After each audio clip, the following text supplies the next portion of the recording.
ये आकाशवाणी रायपुर है। प्रादेशिक समाचार बुलेटिन के साथ मैं शुभ्रा भट्टाचार्य।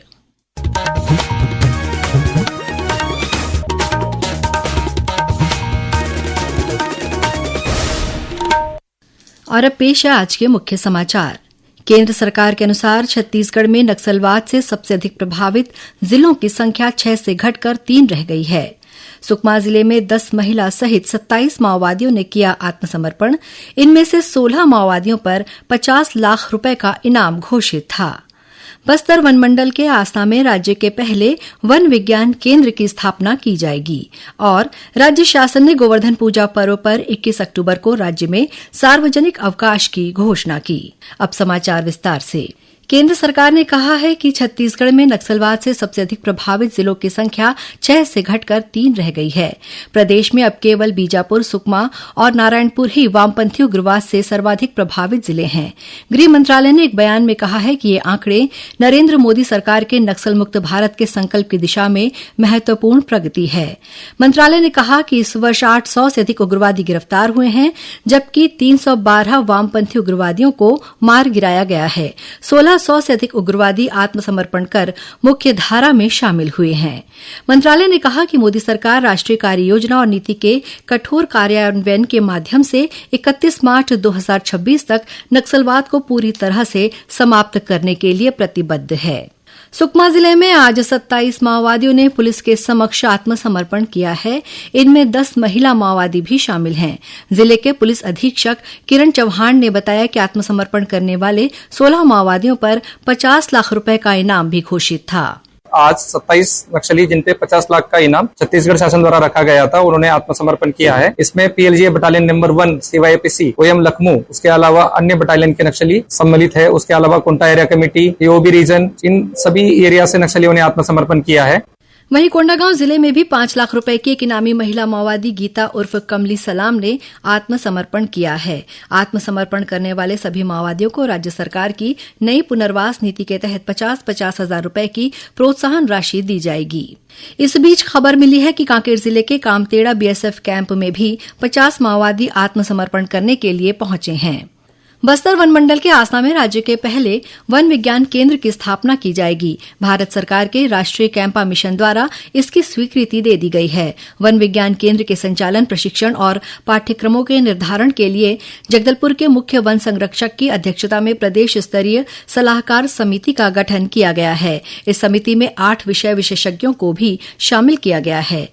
गौरतलब है कि राष्ट्रीय कैंपा की 23वीं क्रियान्वयन समिति की बैठक में पायलट बेसिस पर छत्तीसगढ़ सहित झारखंड, ओडिशा, महाराष्ट्र, उत्तराखंड और मध्य प्रदेश में एक वन विज्ञान केंद्र शुरू करने का निर्णय लिया गया है। उप मुख्यमंत्री और खेल तथा युवा कल्याण मंत्री अरुण साव ने नवा रायपुर में वीडियो कॉन्फ्रेंसिंग के जरिए बस्तर ओलंपिक की तैयारियों की समीक्षा की। बैठक में विभागीय अधिकारियों और बस्तर संभाग के सभी जिला खेल अधिकारी शामिल हुए। इस दौरान श्री साव ने बस्तर ओलंपिक के विकासखंड स्तरीय आयोजनों पर विशेष ध्यान देने के निर्देश दिए। उन्होंने खेल मैदानों की उपलब्धता, उनकी मैपिंग, भोजन, यातायात, आवास, प्राथमिक चिकित्सा, निर्णायकों और रेफरियों की व्यवस्था के लिए तैयारी करने को कहा। श्री साव ने कहा कि इस बार बस्तर ओलंपिक में युवाओं की भागीदारी ऐतिहासिक रहेगी। 3,09,411 पंजीयन हो चुके हैं। पंजीयन 5 दिन और बचा है, 20 तारीख तक पंजीयन होना है। बस्तर ओलंपिक को लेकर जो उत्साह का वातावरण है, तो ये इतिहास बनने वाला है। बस्तर ओलंपिक के तहत पंजीयन कराने की अंतिम तिथि 20 अक्टूबर निर्धारित की गई है। बस्तर ओलंपिक में विकासखंड स्तरीय प्रतियोगिताएं 25 अक्टूबर से शुरू होंगी, जो 5 नवंबर तक आयोजित की जाएंगी। 31 अक्टूबर को राष्ट्रीय एकता दिवस पर गुजरात के एकता नगर स्थित स्टैच्यू ऑफ यूनिटी में आयोजित होने जा रही एकता परेड में छत्तीसगढ़ की झांकी का चयन किया गया है। ये झांकी बस्तर की बदलती पहचान और विकास यात्रा पर केंद्रित होगी। झांकी के माध्यम से बस्तर में हो रहे बदलाव के साथ ही संघर्ष से विकास की ओर और भय से विश्वास की ओर का संदेश दिया जाएगा। ये जानकारी केंद्रीय गृह मंत्रालय द्वारा जारी सूची में दी गई है, जिसमें छत्तीसगढ़ के साथ ही जम्मू कश्मीर, गुजरात, महाराष्ट्र, मणिपुर, उत्तराखंड, पुडुचेरी, अंडमान निकोबार द्वीप समूह, एनडीआरएफ और एनएसजी की झांकियां भी शामिल हैं। एकता परेड में प्रधानमंत्री नरेंद्र मोदी और केंद्रीय गृह मंत्री अमित शाह स्वयं उपस्थित रहेंगे और चयनित राज्यों की झांकियों का अवलोकन करेंगे। मुख्यमंत्री विष्णुदेव साय ने कहा कि ये झांकी न केवल बस्तर की सांस्कृतिक आत्मा को प्रदर्शित करेगी, बल्कि छत्तीसगढ़ के समग्र विकास, एकता और लोक गौरव की झलक भी पेश करेगी। प्रादेशिक समाचार आप आकाशवाणी रायपुर से सुन रहे हैं और अब आगे बढ़ते हैं बाकी के समाचारों की ओर। छत्तीसगढ़ उच्च न्यायालय में आज सड़कों पर आवारा मवेशियों के कारण हो रही दुर्घटनाओं को लेकर दायर याचिका पर सुनवाई हुई। इस मामले में कोर्ट ने मुख्य सचिव को नोटिस जारी कर पूछा है कि अब तक जारी निर्देशों का कितना पालन किया गया है। कोर्ट के निर्देश के बाद बिलासपुर कलेक्टर ने शपथ पत्र पेश कर जानकारी दी है कि पहले उठाए गए कदमों पर तेजी से अमल हो रहा है। इस मामले की अगली सुनवाई अगले महीने नवंबर में होगी। गौरतलब है कि सड़कों पर आवारा मवेशियों के कारण हो रही दुर्घटनाओं को लेकर संजय रजक ने हाईकोर्ट में एक जनहित याचिका दायर की है।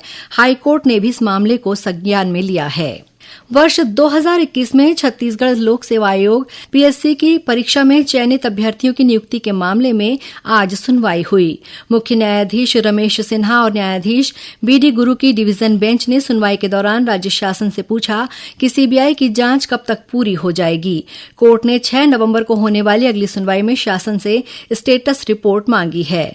गौरतलब है कि राज्य शासन ने हाईकोर्ट की डिवीजन बेंच में नियुक्ति देने के आदेश के खिलाफ अपील की है, जिस पर आज सुनवाई हुई। लौह पुरुष सरदार वल्लभ भाई पटेल की जयंती पर आयोजित होने जा रहे सरदार @150 यूनिटी मार्च के संबंध में उप मुख्यमंत्री अरुण साव ने आज रायपुर में पत्रकारों से बातचीत की। इस अवसर पर श्री साव ने आयोजन की रूपरेखा प्रस्तुत की और युवाओं से सक्रिय भागीदारी का आह्वान किया। उन्होंने बताया कि यूनिटी मार्च 2 चरणों में संचालित होगा। पहले चरण में 31 अक्टूबर से 25 नवंबर तक सभी जिलों में 3 दिनों तक 8 से 10 किलोमीटर की पद यात्रा निकाली जाएगी। इससे पहले स्कूलों और कॉलेजों में निबंध प्रतियोगिता, वाद विवाद, सरदार पटेल के जीवन पर संगोष्ठी और नुक्कड़ नाटक जैसी गतिविधियां होंगी। इन पदयात्राओं का नेतृत्व राज्य कैबिनेट मंत्री, सांसद और माई भारत तथा एनएसएस के अधिकारी करेंगे। श्री साव ने बताया कि इस अभियान का समापन 6 दिसंबर को होगा। इच्छुक युवा इस राष्ट्रव्यापी अभियान में भाग लेने के लिए माई भारत पोर्टल पर अपना पंजीकरण कर सकते हैं। प्रदेश के नर्सिंग महाविद्यालयों में प्रवेश के लिए ऑनलाइन आवेदन करने की अंतिम तिथि बढ़ाकर 17 अक्टूबर कर दी गई है। काउंसलिंग समिति के अध्यक्ष ने इस संबंध में सूचना जारी की है। इस वर्ष काउंसलिंग के जरिए BSc nursing, MSc nursing, post basic BSc nursing और post basic diploma in psychiatric nursing पाठ्यक्रमों में प्रवेश दिया जाएगा। काउंसलिंग आवंटन और प्रवेश संबंधी सभी जानकारियां चिकित्सा शिक्षा संचालनालय की वेबसाइट पर उपलब्ध हैं। राज्य शासन ने गोवर्धन पूजा पर्व पर 21 अक्टूबर को राज्य में सार्वजनिक अवकाश की घोषणा की है। ये अवकाश राज्य के सभी शासकीय कार्यालयों और बैंकों पर लागू होंगे। इस संबंध में सामान्य प्रशासन विभाग द्वारा अधिसूचना जारी कर दी गई है।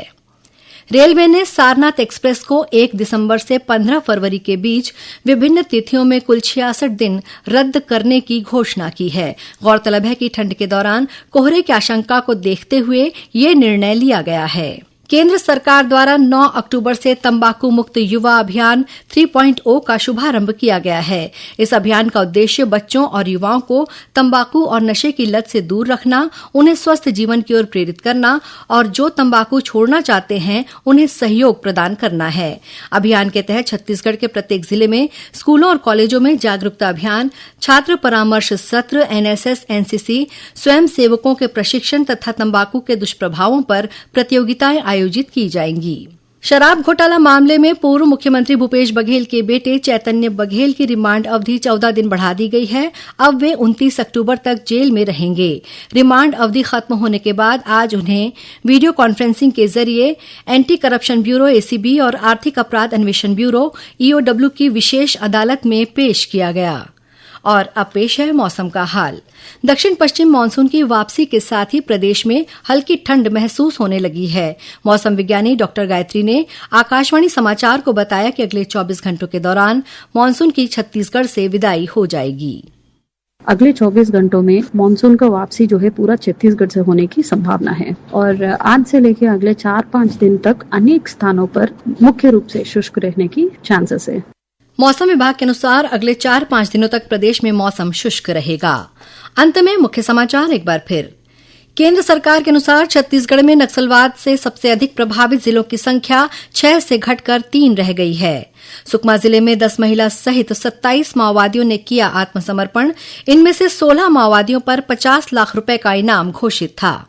बस्तर वन मंडल के आसना में राज्य के पहले वन विज्ञान केंद्र की स्थापना की जाएगी और राज्य शासन ने गोवर्धन पूजा पर्व पर 21 अक्टूबर को राज्य में सार्वजनिक अवकाश की घोषणा की। इसी के साथ प्रादेशिक समाचार बुलेटिन समाप्त हुआ। नमस्कार।